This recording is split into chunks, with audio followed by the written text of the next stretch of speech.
This podcast is part of E2C Network, where we share the whole Auburn experience. David Housel described it best. We are living the whole of the Auburn experience. You can quantify it, you can qualify it through a variety of methods: time, people, places, and things. And at its heart, at its core, it is all about Auburn sports, Auburn culture, and the Auburn family. And an easier way to say it, if it's orange and blue, it's what we do. So thank you for joining us in what we do today for the Auburn experience. Episode 105. I am your host, Kyle Loomis, alongside co-host, as always, Austin Scott. Welcome back, sir. Thank you. War Eagle to you, Kyle. War Eagle to our viewers, listeners, and everyone alike. Hope you had a great week, sir. I had a great week. It's the Christmas season after all on this shot particularly. You'll see it better in the Q&A portion. Lights, yeah. There's lights. There's Auburn Santa here. There's other things. I've got some other things downstairs that I've been trying to figure out how I can put them in the set to make it even more Christmassy in here. What do we got to do to get you some Auburn decorations in there? I mean, you got enough cool things. I need something. I don't have anything. We have some Auburn ornaments they're already in their rightful places. Well, that's fair. Yeah, I mean, I don't have anything. I need to figure out how to spruce something up back here. I'm thinking a little garland with, like some orange and blue garland. What do they call it? Well, hey, we've had this. Okay, well, quick debate. I know this isn't Auburn related, but we're going to do this anyway. I have forever called tinsel the shiny stuff that you stretch across the tree. That's tinsel. But Jessica, my wife, debates that tinsel is the stuff that you sprinkle on trees and stuff like that. What say you? I truthfully don't know, but if you had asked me what is tinsel, I would have said what you agree with. Thank you But so much. Here's the problem. We are both men, and decorating is normally not at the forefront of our expertise. What are you doing? I will sympathize with you, but that does not say anywhere close to that we are correct. You were so close to helping me, and you had to go and say that. All right. Well, I was going to utilize that and show that to my wife later, but no longer. I will still call it tinsel. Anyway, I want you to say I have some orange and blue tinsel back there, something like that. You can work on it down the line, but you already got a good backdrop. Let's jump into it. Lots to talk about, as we always do. Two main topics coming up, but certainly let's open up with Auburn potpourri, all the other news that we want to at least touch on, and we're going to have to kind of prioritize here. So let's start with this one. Probably the biggest news outside of the big topics this week was the announcement that we have a new soccer coach. Was it like less than a week too, Austin? Yeah. Between the retirement and this announcement. So something tells me things were being discussed and planned and there was a process that was already in place behind all of this. Is that too far of an assumption for me to make?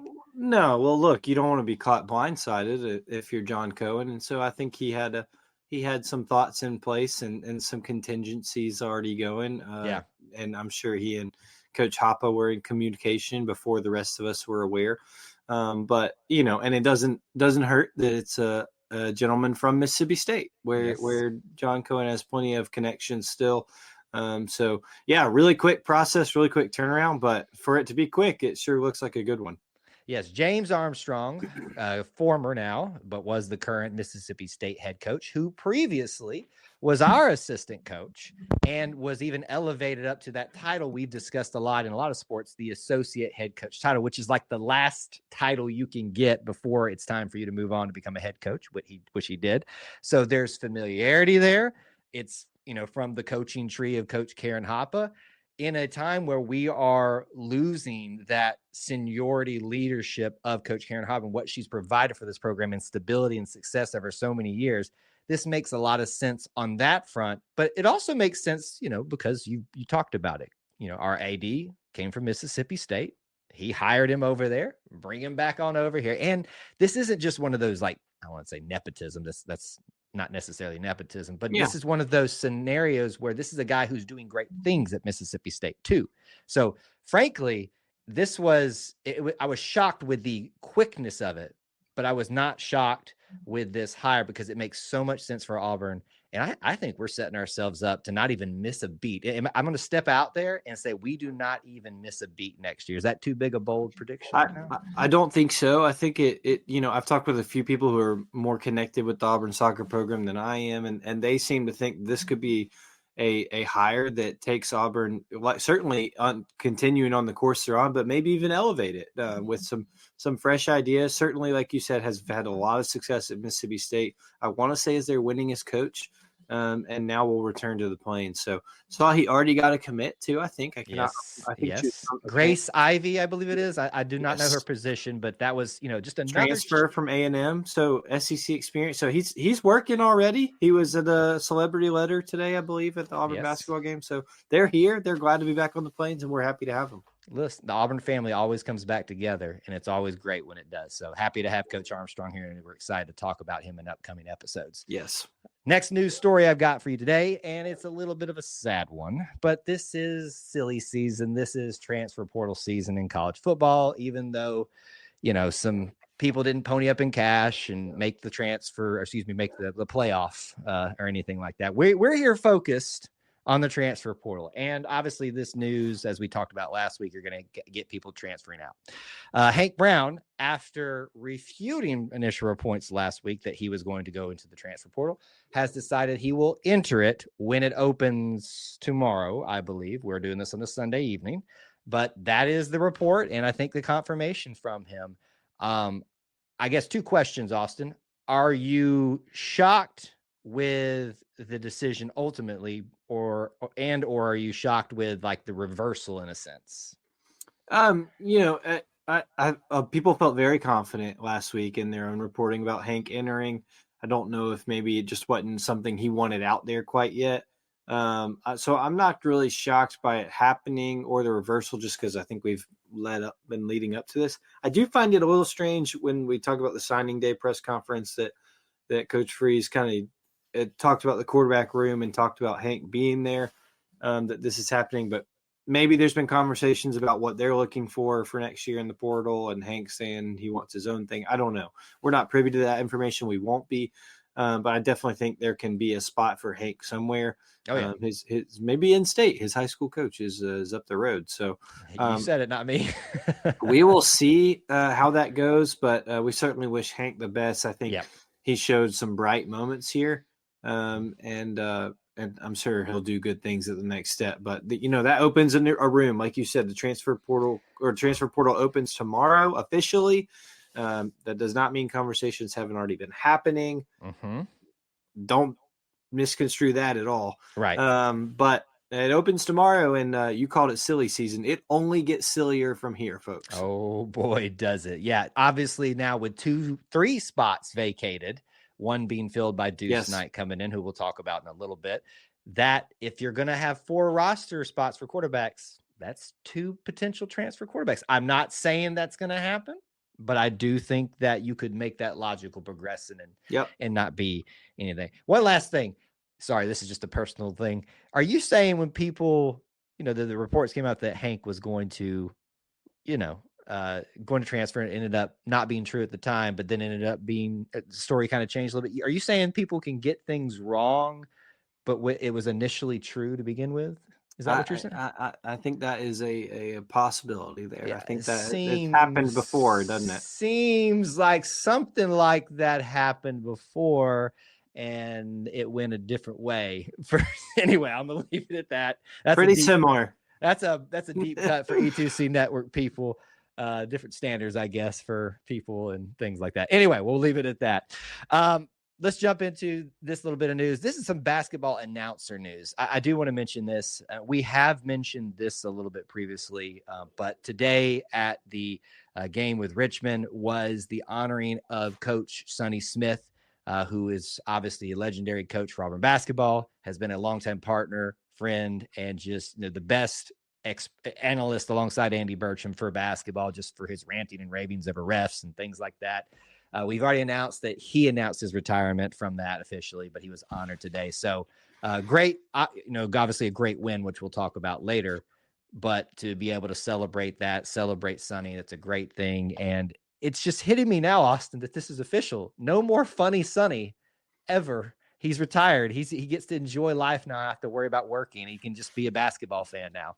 That's right, and he certainly will. There will still be plenty of funny Sonny moments if you get to sit next to it or near him in the Neville Arena, and I'm sure he'll make it loud enough where there's plenty to hear. But officially, kind of the closing of the curtain for Sonny Smith next to Andy Burcham.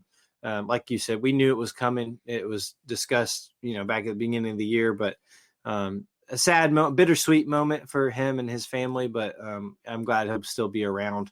And it was very good of Auburn to honor him today. Very cool of Andy Burcham to give him the memorable ball, and very cool. So I really, really hope we still see shots of him or him attending in Neville Arena regularly this year. I want to see some shots of him giving what for to the refs, every single time, and tell them standing up and just having some very good euphemisms and metaphors for ways that he feels about referees. So that'll be fun to watch. But congratulations to Coach Sonny Smith. The other announcer news for basketball is on the women's side, and this is kind of a cool thing today. I wasn't aware this was going down, but Carson McFadden made her debut for women's basketball as an analyst, I believe, on the radio side of things, alongside Britt Bowen. And if you know anything about the women's basketball program, Carson has been with the team the last 4 years, I believe, and started as a walk-on, earned a scholarship. I remember watching that moment online. Yeah. Became an integral part of the team in all aspects, playing a lot. And then obviously moved on, as many people do after their playing times, but is coming right back. To me, this is just your quintessential feel-good Auburn story. Someone who worked their way, earned their time, earned their respect, regardless of whether it was starting time or not, but got out there on the floor a lot for Auburn, is now kind of completing that full circle of from player to some aspect of still being involved with the program. You got to love stories like this. Absolutely. Very, very cool moment. It's always a cool moment when a school, especially Auburn, has a former player tied to that role. But with Carson, I think it's even cooler that you get someone who was just in Johnny Harris's locker room. She was just involved in what she knows, her play style. She knows what she's wanting to accomplish, what she's asking of these current players. So what a resource for Britt Bowen and for him to be able to talk with her and ask her questions and them get a different perspective on the broadcast. So be sure, if that happens more of, I hope it does with Carson, be sure to tune in to Britt and Carson. And look, we're big on this Auburn women's basketball program. You've heard us talk about milestones a lot. This can only generate more excitement. So best of luck to Carson. Congratulations to her today. Yeah, excited to watch the program the rest of the season because, hey, folks, it's basketball season fully now, and it's going to be fun no matter which team we're talking about. Last little bit of news that I want to talk about, and we don't get a chance to talk about this program enough, but the track and field program and the cross country, by virtue of they're basically one and the same, we are going to talk about them whenever we get a chance to. I don't think it was today, actually, but this week they had a meet up in Boston. And it was the Sharon Collier Danville season opener. I think this used to be called the Boston Invitational, if I'm not mistaken, or the Boston Opener or something like that. I could be wrong. Anyway, the point is we broke not one, but two of the exact same record on the men's and the women's side. And I'm going to do my best to pronounce their names. On the men's side, we got Nixon Chebil. It breaks the school record in the men's 5,000 meter with a time of 13 minutes, 38.16 seconds. And then Brenda Cheer broke it on the women's side and the freshman record, mind you, in the indoor 5,000 meter, 15 minutes, 35.36 seconds. So both a men's and a women's 5,000. Have you ever watched the 5,000 meter run, Austin? I have not in its entirety. It's very long. It's tiring to watch. Yeah. I can imagine how tiring it is to actually run it. Yes. I think Jessica ran the 3,000 when she was Gracious. In track and field. And so that's thank you. No, thank you whatsoever. I'm thinking back to some other Auburn great names that have been here recently, like Joyce Camelli, I believe, did really well in this. So it's just great to see we talk about milestones when you're talking about like women's basketball, chipping those away under a new regime. And we're starting to see that now with Leroy Burrell it's just cool to see on one meet, the same event on both sides, men's and women's. We break the school records and do great things there. So just a really cool note to give you an update about how they're doing. It's really well, by the way, if you're curious about all those things. quick rundown for everybody. Just some final news to keep in mind. Women's basketball doing really well right now. Took a game at Virginia in the ACC SEC Challenge and just won a game against UAB at home. A little bit of a nail biter, but we took care of it. All-American freshman team nominations, or I shouldn't say nominations, but being named to it, Cam Coleman and Jay Crawford. And we'll talk about this during the basketball. The Duke season ticket holders got a notice sent to them because of something Auburn did. So we'll talk about that in just a little bit. First big topic tonight, though, Austin. It's the thing that everybody loves every year. I don't care. It's like Christmas now came early. It used to come late because it was I'm sorry, I'm trying not to rant here. They need to figure out where the flip signing day is actually supposed to be. Okay. Like, is this early? Is this the National Signing Day? Are we even doing anything in February anymore? Moreover, I don't know. Figure out what this is all supposed to be. I know the coaches are just as frustrated with it because it's all crazy.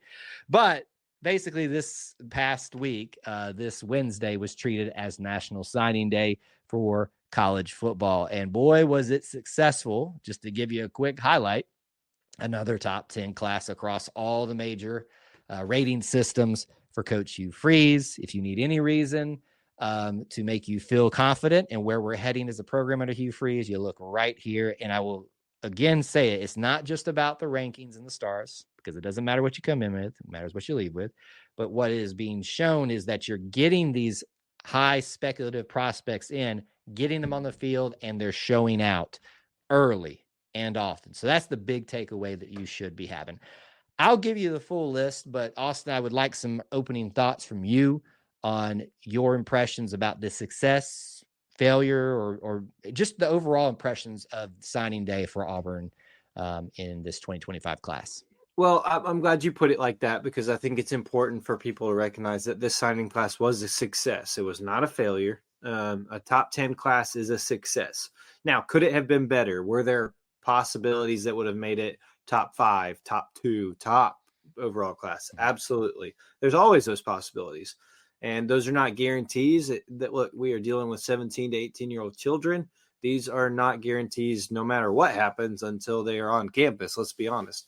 But it is a success for it being a top 10 class, because that is what you need in this conference and with Auburn's schedule year to year to stack those up in order to get back to where they should be competing.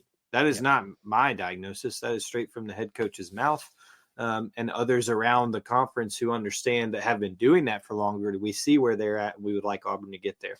So overall, I think it's definitely a success. I'm happy with it. Now, of course, I wish it could have gone even better for Auburn. I always want Auburn's success to be first and foremost, but it is a successful class to be able to keep the guys that they got, keep them away from people who wanted them, and address needs. And you'll see plenty of needs addressed once you go through the list here.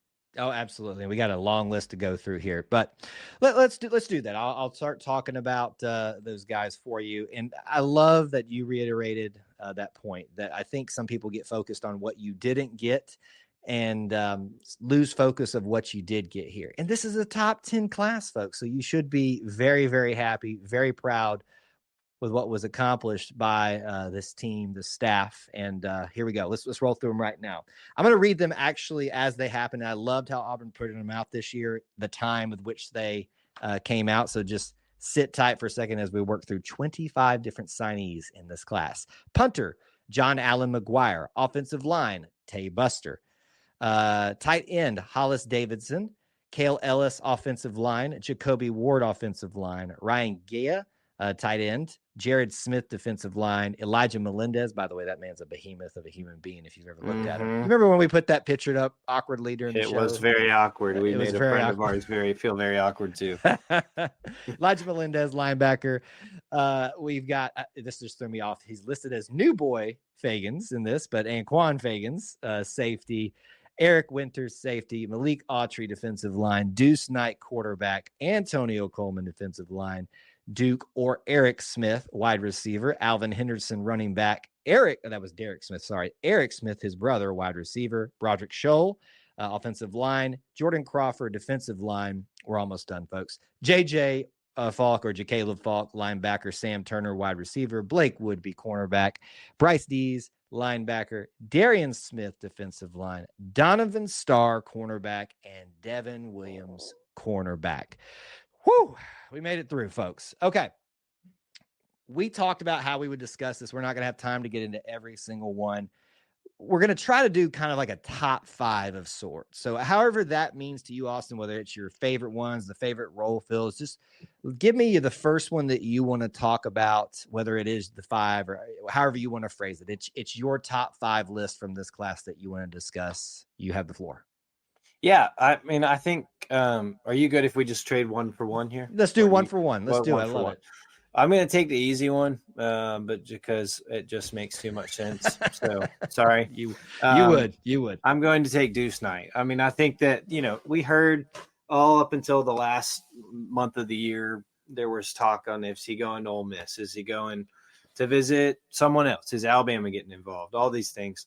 And I think that to lock Deuce down and I'm not saying Deuce is the most talented player in this class. I'm not saying he's the most highly rated player in this class.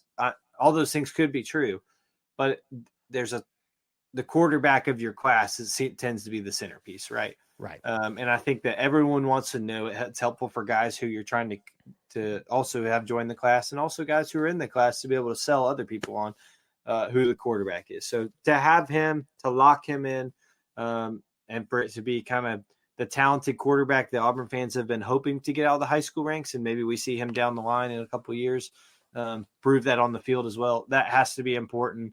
So I think having Deuce is definitely a major, major factor. That was a win for Auburn on signing day. You would take the easy one. I did. I dislike you for that. Since you didn't cheat, but you took the easy route. I am going to cheat for my first one. And because these two came together at the very end of the day, and I think they were the nice end cap to everything. One of them was a bit of a question. The other one was just a matter of timing. I think he was the last one scheduled to do it for the day. But I'm talking about the two cornerbacks at the end of the day, Donovan Starr and Devin Williams. Now, why this is important is one of the misses, if you want to call it that, that was out there for Auburn was Naheem, or is it Naheem? Offered. Naheem, I believe. Naheem. Offered was out there. Looked like Auburn had a good shot at him as the day progressed. It seemingly didn't seem like that was going to take place. If that had taken place, it looked like Donovan Starr had been reevaluating his options, going somewhere else. And then we're all speculating. We can't prove these things. We're just walking out logic here. Right. Because suddenly he wanted to actually make his decision that day. And then you throw that on top of Devin Williams. So you'd had a day where there were some of the quote unquote big misses, but then you had a nice into the day of kind of locking down your cornerback room, your defensive back room. And it was kind of that last exciting thing. In fact, Donovan Starr commitment came in as Hugh Freeze is doing his press conference, which was really fun to watch because he got really, really happy about that one. Because it was like, you could tell it was that nice check mark that he needed on the day for this class. So for me, that's a cheat. I'm taking, if you want to call it an honorable mention, alongside Devin Williams, kind of in capping everything. Everybody that had committed and stayed committed through signing day signed on National Signing Day. That is a big win for me. So that's my first option there. I think that raises a lot of good points because corner was definitely kind of one that Auburn looked like they had a lot of momentum in. And then also kind of as things progressed throughout the day and also the week, it was kind of like, is Auburn going to be okay at corner? So to end the day well, is good to see that. I think they also got one of the Maryland kids, Blake Woodby. I think they're calling a corner too. So ended up being a really good day for corners. In a similar vein, I'm going to say the defensive line. I think Jordan Crawford is really, really good. God, he's huge. But he's a massive person. But when you put him with Antonio Coleman and Jared Smith and Malik Autry, those guys make a really good defensive line class, I think. Especially when you think about that, the trenches are the most important part, right? Mm-hmm. But I think when you can keep those guys, because all those guys are big guys, all those guys are talented guys. Big in stature, but also big as in impactful. So to have that group kind of stay together in a similar vein with the corner, Justice Terry was one that I never really thought was going to be one Auburn was going to get. He ended up committing to Texas. But to have that unit be consistently good across the four of them, is really big. I love that Malik Autry and Antonio Coleman were ones that stayed in this class.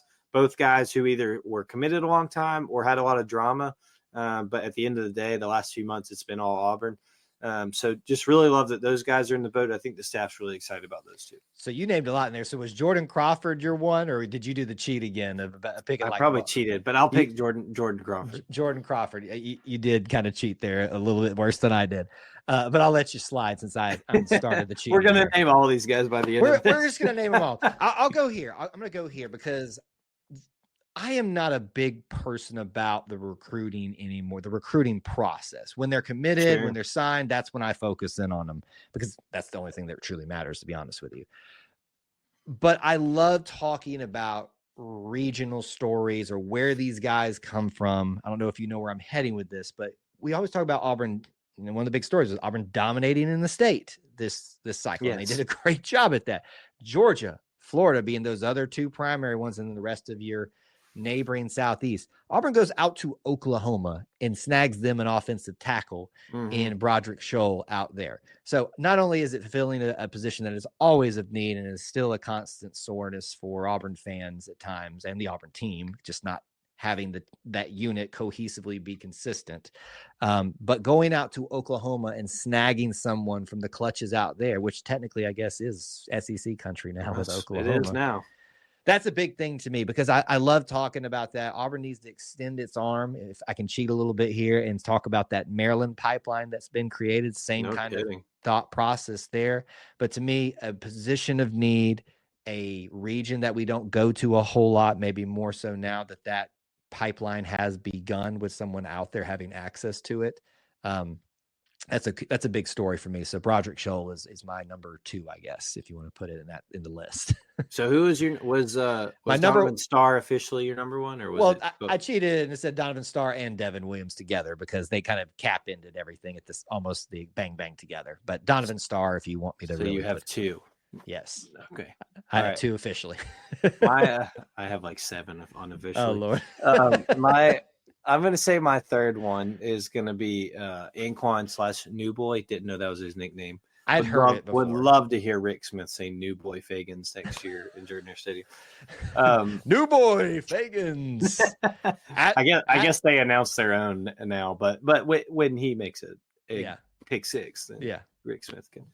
But mine's going to be him. I think I talked about, I don't know if Deuce is the most talented, is the most, highly rated. I think Anquan Fagans is the most talented. I think he is the highly rated. I think he will be one that we probably see next year play a lot. DJ Durkin and Hugh Freeze are not what's my word? Not ashamed, not shy about playing their freshmen.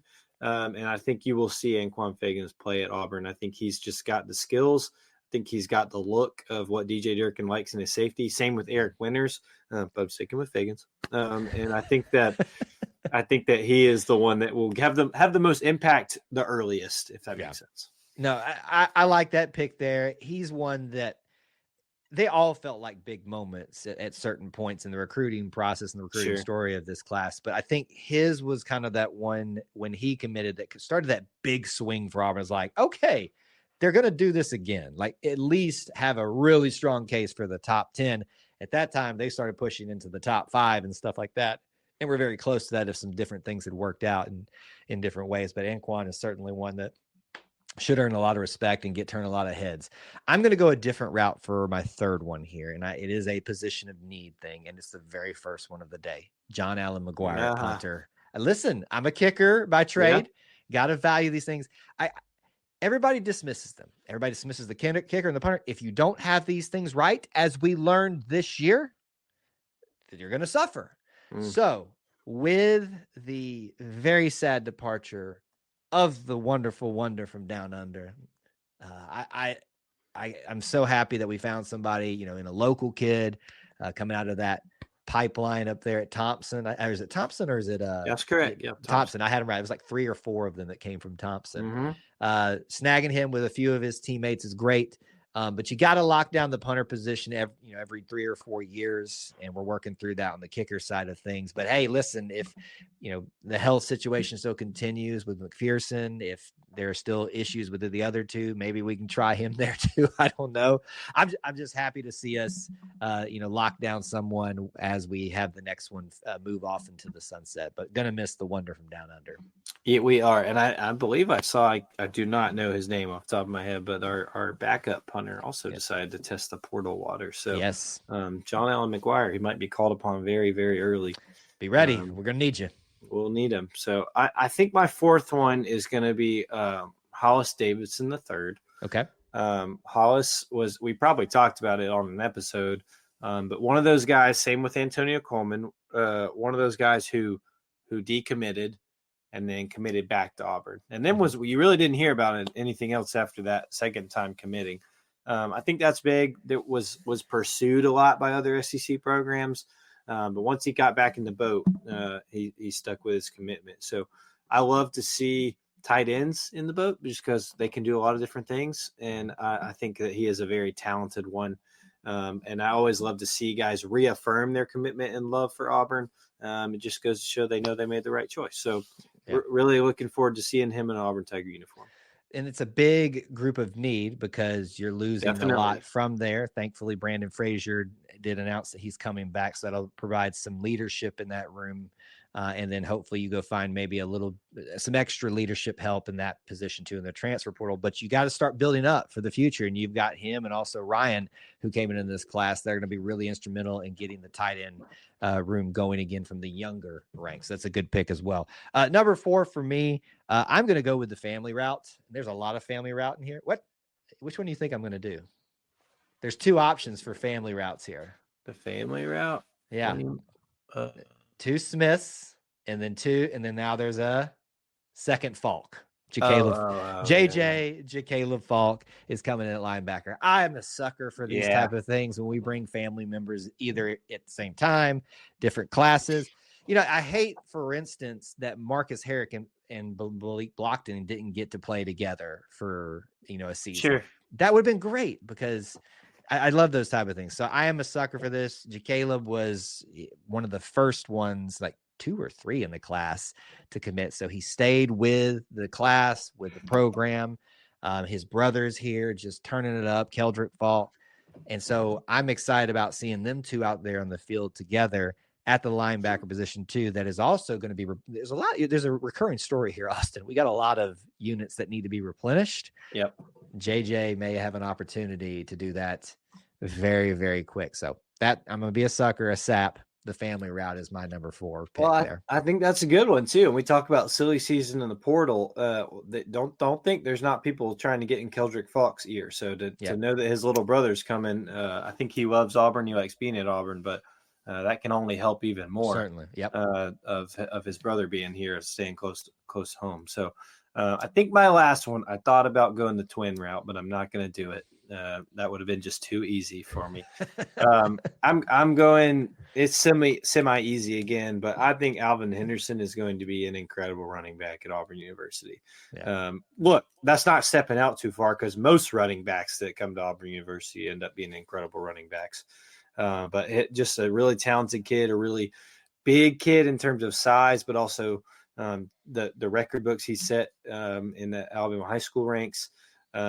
Looks like the part for this Auburn offense and an Auburn running back. So it might be a couple of years. Let's just remember these kids are just getting their grounds and just becoming college freshmen, and all that entails outside of even football. But I think that Alvin Henderson can do a lot of things. With Jarquez Hunter leaving, there's a wide gap of who's going to get the most snaps next year, and plenty of time to compete. But Alvin Henderson is who I'll close out with my top 5. I will not be a sap, even though I want to, and pick the twins. I am shocked that you got away, Mr. Father of 2 twins, with not picking them to talk about. And I would have given you the cheat there because that's 2 and 1. And and the fact that they have almost the exact same name, Derek and Eric. I don't know how their parents did that. I get Brooks and Barrett confused nonstop. I can't imagine Eric. Like, I'm not even saying like to them, like that was a bad thing, like to the parents, like, how do you not, mess that up all the time? I'm sure they did. I'm going to go one of the ones at the end. if it wasn't even a surprise, but it was one of the unknowns of the day. It was speculated that there would be someone who wasn't committed sign with the Tigers that day. A lot of predictions toward this way. Defensive tackle Darian Smith. So it was another in cap today, alongside how I started my list. It was a trip through the signing class. My list with Donovan Starr and Devin Williams right before that Darian Smith comes in is probably the only true unknown.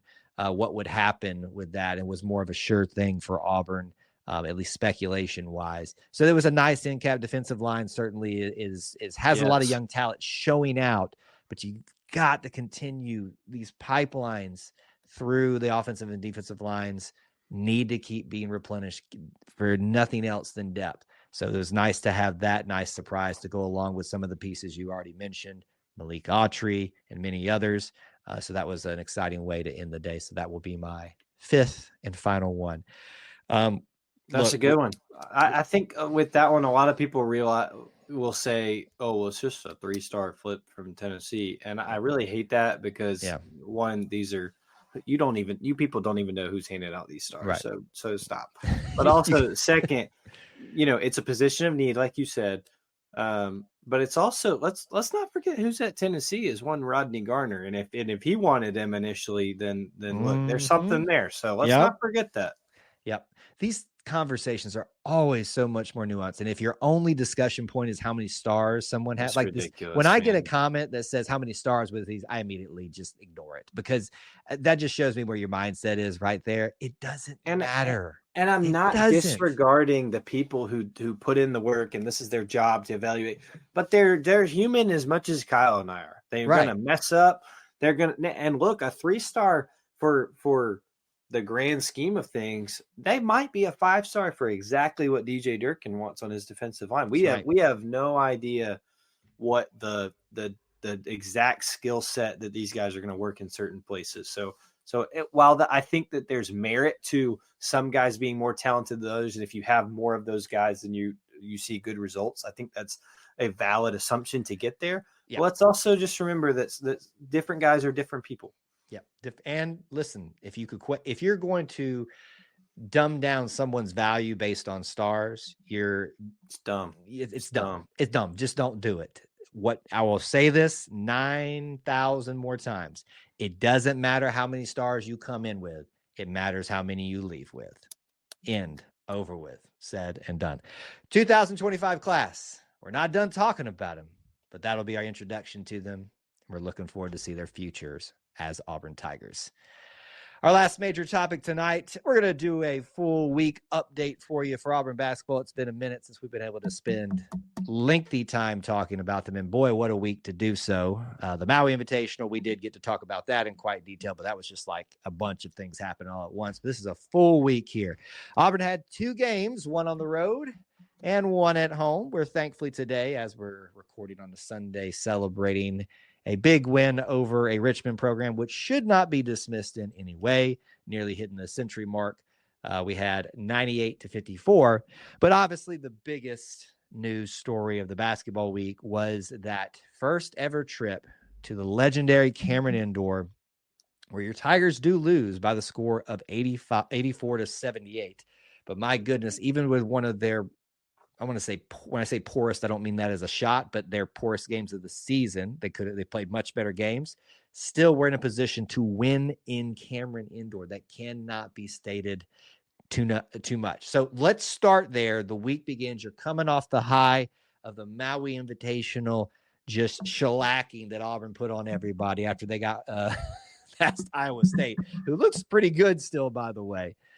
You got to come back and go to Cameron Indoor. Austin, the history of this place, of this program, you want to talk about being legitimized as a blue blood or a new blue blood, you've got to go here and try to have success or at least be respected. And I think the Tigers walked away with the respect of the Duke Blue Devils for what they almost accomplished there. Yeah, I do too. Leading up to it, it's definitely one that, Auburn does not have the pedigree, does not have the history that Duke has in basketball. And to go into that arena, it's like Bruce Pearl always says, he was very grateful just to have that challenge, to get to see what that's like for our players to experience that. We've talked about this since it was announced that this was going to be a really hard game for Auburn to win. That was before we knew how talented they were, but it was still the same to be said going into this week. I think it was really awesome for our players to get to experience that outside of just even the basketball game. I saw one person even say, this will probably be the closest these Auburn players that will experience a arena like this, of like the one they usually play at in Neville Arena. Like just like a similar atmosphere, a similar fan base that's right on top of you, a similar arena in terms of size. So just really cool experience no matter what for Auburn. I really wish somehow I'd been able to make it, but I have not in the budget. I cannot choose which twin goes to college, so they both have to go to college. But just super, super cool for Auburn. And then in the basketball part of it, this team, which I think is one of the best, if not the best offenses in college basketball right now, almost puts 80 on Duke in Cameron Indoor. And maybe had some opportunities taken away from them. They shouldn't. We won't get into all of it. I don't have to I'll do all that. But just a really neat opportunity for Auburn, and then handled it well. I don't see how you can say that they did not handle this handle the atmosphere, handle the momentum or the moment and the experience incredibly well. It's one thing to say we're going up there to experience it, but then to go on and play as well as they did is another thing. So really cool. Yeah, and it wasn't their best game. Let's be very clear. And that's not excuse making. That's just reality. You can look at some of the stats. If you ever want to watch our post-game shows, we dive into those in great detail. And you can see Auburn had not played its best in a lot of its key areas, but we're still in position to win there. And I love that you pointed out that this is very similar to Neville and what people experience when they come to Auburn, because that was designed in part with the inspiration of Cameron Indoor. So Auburn got a taste of its own medicine in a sense and experienced what that's like on the other end. And we walked away with a lot of respect there. I want to talk about the dynamic between arguably two of the best players, if not the two best in college basketball, Cooper Flagg and Janai Broome. One's a freshman, I believe, and the other is a fifth-year senior. I was looking forward to compare this. If I remember both of their stat lines, it was very comparable. Janai had a great game. So did Cooper Flagg. I think if you looked at all the stats, you might give a slight edge in that category to Janai. Maybe a little bit of experience is what led to that.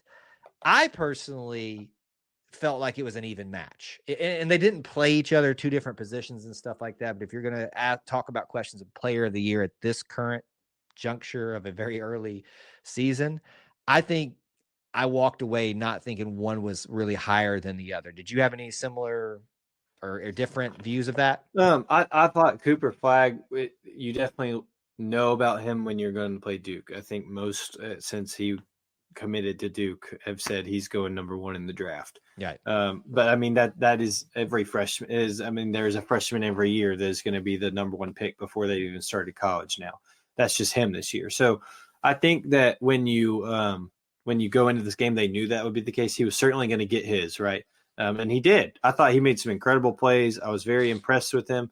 I like what you said about Janai's experience. I think it showed. I think he got off to a rough start and even just did some things that were uncharacteristic of him, just missed some.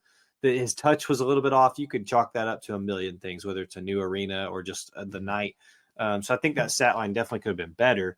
I'm not saying that Janai didn't do enough. He played like the best player in the country, like he has every night this season.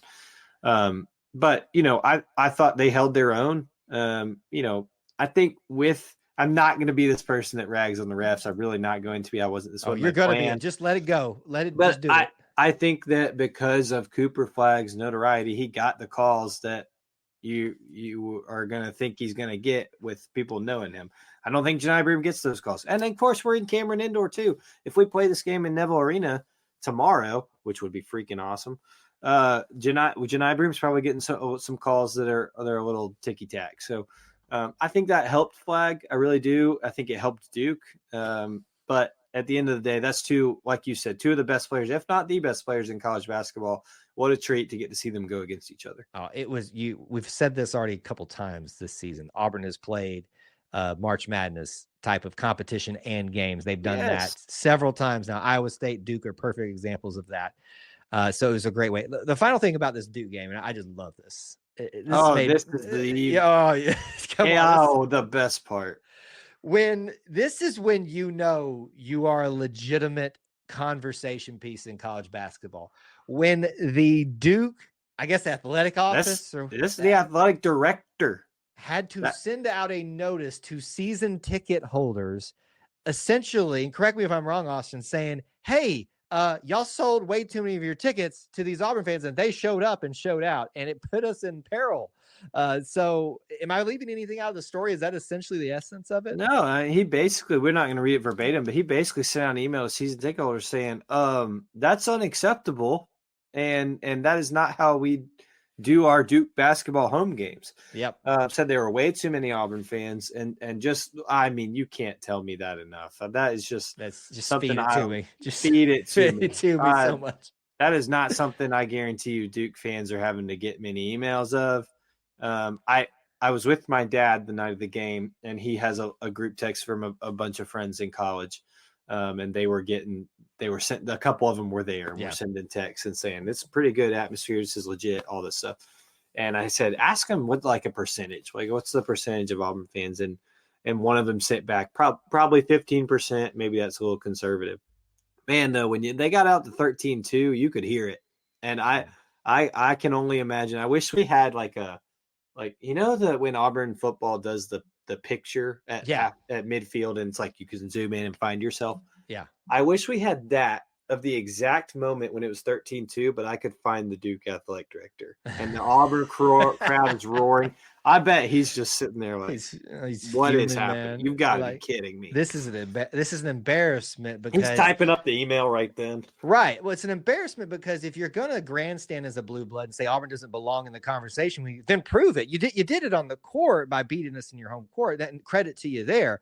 But don't sit here and say that the fans don't have a reason to say that our program, by competition level, but also fan support, doesn't deserve to be in this conversation. You just proved it. Your athletic director had to send out a notice, a memorandum of understanding to the whole company, essentially. And boy, did they get a talking to, essentially. It was great to see. And I'm sure coming into the year, let's be honest, the Duke people are probably not looking at Auburn in the way we're looking at Duke. Rightfully so. They've got the history and all this. But, man, coming after that Maui game, I wonder if some of them are like, oh, did we already sell those tickets? That we should have not have done that. Yeah. It's just be careful sometimes. And Auburn fans, remember this one day. We're selling out everything. Richmond today was another sellout. So let's keep it up. Let's keep let's not have our athletic have to send out notices. We'll come take over an arena though. We will. Listen, what have we always said here on this show?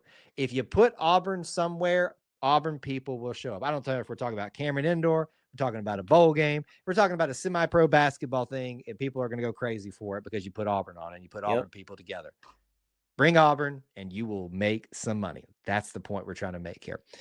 Or, well, I guess they made money, the Duke people that sold their tickets, because they did. They made quite a bit of money based on what I was seeing. Do you think they're probably like, yeah, you can send all the emails you want to me. I made a pretty penny on this. No kidding. All right. Let's briefly talk about the game today.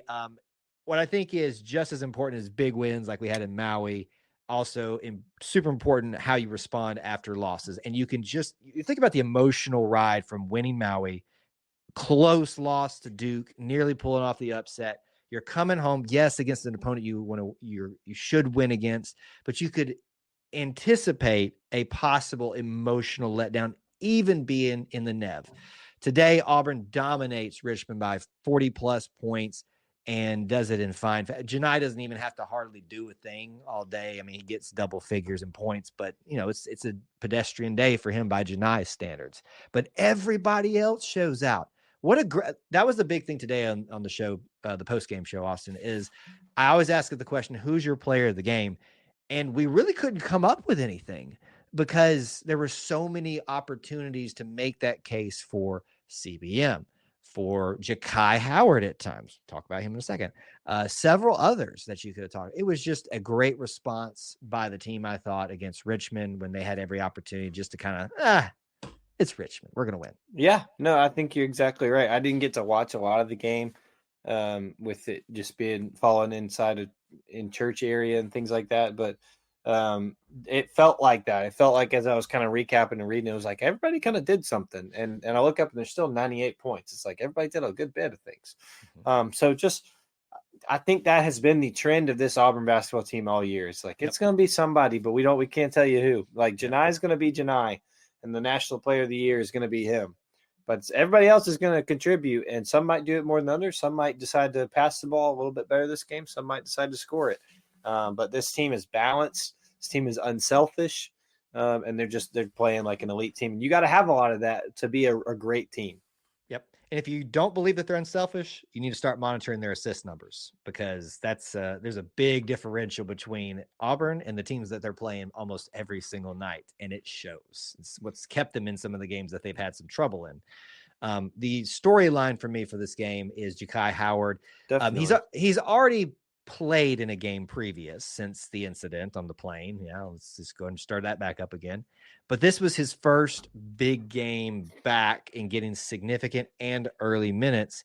And boy, what he got known for in preseason was his slam dunks. And he had one about that a lot of people were saying needs to be a SportsCenter top 10. I don't know when they bring those out on Sunday evenings, but maybe he got onto that. I don't know. But nice to see him back out there. Jaheim Hudson, also involved in that incident, has been out previously at the Maui Invitational. He got in today as well. So both guys, I think, is back into the fold. I want to say the rotation, but at least getting some minutes again to start getting used to being part of that, because we're going to need them. I mean, both of those, two different skill sets. Yes. We saw in the Maui where Jaheim had to come in because we had so much foul trouble with big guys. Well, you need a spark guy like Ja'Kai who can just come down there and slam it down. So I was so happy to see Howard back out there on the floor. Yeah, absolutely. I liked that going into it. Coach Pearl kind of said, Ja'Kai's going to have some meaningful minutes today. His first time, just because of the difficulty of the schedule. We can let him go out there and kind of do what he wants to do and see what he's got. I think that it was very cool post game to see Coach Pearl bring up that Chad kind of voluntarily gave up some of his minutes so Ja'Kai could play. And that I think there will be some people who are like, oh, that's not competitive, or that's not very good to think of Richmond. Did somebody seriously say that? Have you seen that already? No, but I can't doubt anything anymore. I was about to get very upset. I can't even possibly unfathom. I could see it, in today's world. Anyway, I think that it's very cool though that was done, because for all the things that was said about those two players with the plane incident, they're kids. Right. And they're trying to play basketball, and they're trying to make their dreams come true. And so for him to get his opportunity today and then make the most of it, I think that should show you the continuity of this team is bigger than just, hey, they had a plane fight. Yeah. And folks, as much as some of you get frustrated with CBM for his, I don't know how to describe it. Antics and energy. Remember, the kid does things like this, and he doesn't have to. But that also shows you a guy that's very secure with his place and role in the team. Agreed. And that role's a pretty big role, by the way. I mean, he was close to being the leading scorer today. And he's been very consistent in doing that. So, the physicist, you mean? Do you like that name? It's a little long, but it's okay. Look, I don't think it'll stick.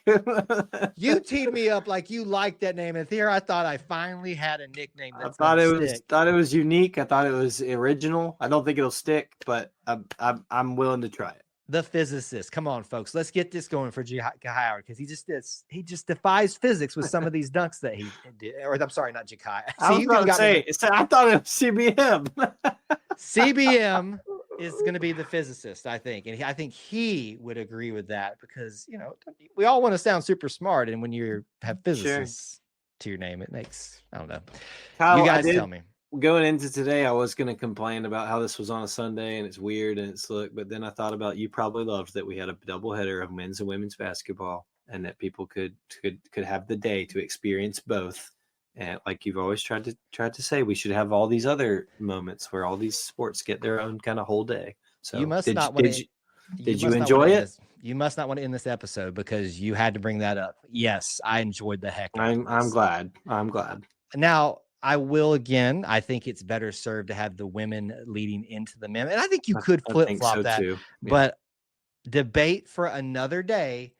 I think this is how college basketball should be done. I think it would create a game day-like atmosphere, a way to do tickets, I think, somehow to get everybody to stay over like they kind of did today. You could stay for that as long as you weren't sitting as season ticket holders for the women's and they got their reserved seats. I'm telling you, if you start doing this more often, you're going to get some atmospheres on college campuses that are going to be not college football level, but pretty fun. Coupling that with some other weekend things. All right, I'm gonna shut up because we've been going way too long. But you're the one that brought it up. I just wanted to give you your floor. I love that concept, and I'm happy that we did it today. All right, that's episode 105 for the Auburn Experience podcast. If you want to keep up with me, do so on X at KyleLoomis24. Where can they find you? Yeah, at Austin G. Scott, X, Instagram. I'm there. Thanks for hanging out with us this evening and hanging out to talk about the Auburn Experience. Until we talk to you again, War Eagle. War Eagle.